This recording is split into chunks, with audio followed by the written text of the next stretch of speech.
দ্রব্য নিয়ন্ত্রণের যে আইনটা আমরা পাশ করেছি, খুব আধুনিক এবং শক্তিশালী আইন, সেখানে ডগ স্কোয়াডের আমরা বিধান রেখেছি। কিন্তু ডগ স্কোয়াড তো রাতারাতি রেজ করা যায় না, প্রশিক্ষণ করা যায় না। তার আগ পর্যন্ত আমরা বিজিবির কাছ থেকে সেই সহায়তাটা নেব, সেই সিদ্ধান্তটা আমরা আজকে নিয়েছি।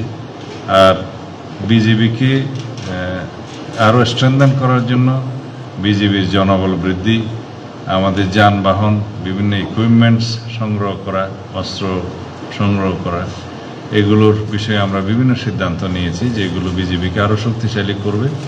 এবং ইনেট টু সিভিল পাওয়ারের যে কার্যক্রমটা বিজিবির করে থাকে, সেই কার্যক্রমটাকে আমরা আরও বৃদ্ধি করার জন্য এবং শক্তিশালী করার জন্য বিভিন্ন রকমের সিদ্ধান্ত নিয়েছি। বিশেষ করে দুর্যোগ মোকাবিলায় বিগত কয়েকদিন আগে সাম্প্রতিক যে বন্যায় বিজিবি যে ইনেট টু সিভিল পাওয়ার সহোদ্যোগে স্বতঃস্ফূর্তভাবে তারা যে কার্যক্রম করেছে এবং ড্রোনের মাধ্যমে যারা ত্রাণ সামগ্রী যেখানে পৌঁছানো সম্ভব নয় সেখানে পৌঁছিয়েছে আর উদ্ধার কার্যক্রমে অংশগ্রহণ করেছে, সেটা খুবই প্রশংসিত হয়েছে দেশব্যাপী।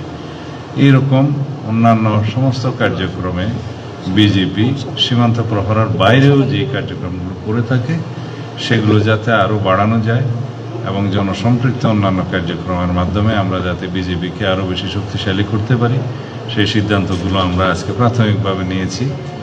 আর যেখানে যেখানে আর্থিক সংশ্লেষ আছে উন্নয়নের জন্য বিজেপির যেটা অফিসিয়াল ক্যাপাসিটি বাড়ানোর জন্য, প্রশাসনিক ভবন নির্মাণের জন্য, আর স্বাস্থ্যসেবার দিকে হাসপাতালের শক্তি বৃদ্ধির জন্য এবং চিকিৎসক নিয়োগের ক্ষেত্রে, নার্সেস নিয়োগের ক্ষেত্রে বিভিন্ন বিষয় আজকে আমরা জানতে পেরেছি, যেগুলো সরকারের বিভিন্ন পর্যায়ে পেন্ডিং আছে, বিভিন্ন মন্ত্রণালয়ে, স্বাস্থ্য মন্ত্রণালয়ে, অর্থ মন্ত্রণালয়ে, সেগুলো আমরা পার্সু করে দ্রুততার সাথে এগুলো নিষ্পত্তি করব বলে আজকে আমরা অনেক বিষয়ে সিদ্ধান্ত নিতে পেরেছি।